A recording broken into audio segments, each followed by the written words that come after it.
Sebagian besar wilayah di Indonesia sudah memasuki masa peralihan musim atau pancaroba. Dari musim kemarau ke musim penghujan. Dan masa pancaroba ini juga jadi imbauan masyarakat untuk waspada terhadap cuaca ekstrem. Di wilayah Jawa Timur, musim peralihan atau pancaroba dari musim kemarau ke musim penghujan membuat suhu udara meningkat. Rata-rata suhu udara di wilayah Jawa Timur berada di kisaran 36 derajat Celcius. Menurut BMKG, di musim pancaroba, masyarakat diimbau untuk mengantisipasi adanya perubahan cuaca yang cukup ekstrim dari panas ke hujan, seperti hujan dengan intensitas tinggi dan bersifat sporadis. Terutama di daerah yang memiliki kemiringan cukup tinggi, seperti kawasan Semeru, Nganjuk, Situbondo, dan Banyuwangi. Daerah dengan kemiringan tinggi saat diguyur hujan dengan intensitas tinggi berpotensi mengalami longsor.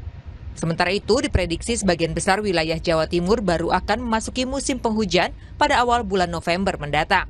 Tapi yang perlu diwaspadai ini pada bulan Oktober ini, beberapa wilayah Jawa Timur sudah memasuki masa peralihan musim ataupun masa pancaroba, sehingga potensi curah hujannya pun akan cukup tinggi. Yang perlu diwaspadai yaitu ketika masa peralihan atau pancaroba ini adalah hujan dengan intensitas lebat yang sifatnya sporadis. Hujannya lebat, wilayah jangka waktunya yang singkat seperti itu. Sementara di wilayah Sumatera Selatan, yang juga memasuki musim pancaroba, membuat kondisi cuaca berubah dalam waktu singkat.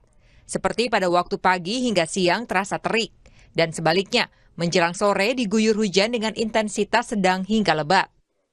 BMKG mengungkapkan, pancaroba ini juga diikuti cuaca ekstrim dengan kondisi hujan disertai angin kencang, terutama di daerah dataran tinggi.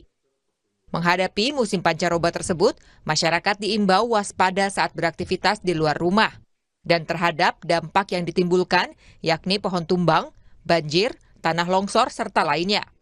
Masyarakat juga diminta mulai melakukan pembersihan lingkungan secara berkala dan penyiapan sanitasi. Berubah dalam waktu yang sangat singkat. Ketika terjadi hujan, biasanya intensitasnya ini intensitas sedang hingga lebat dalam durasi yang cukup singkat. Bahkan beberapa daerah atau kawasan ini biasanya kondisi cuaca ekstrim yang mengikutinya akan berupa angin kencang maupun puting beliung. Setelah pancaroba akan masuk musim hujan yang diprediksi dimulai pada 10 hari terakhir Oktober hingga beberapa bulan ke depan. Namun musim hujan akan terjadi secara bertahap. Tim Liputan, Kompas TV.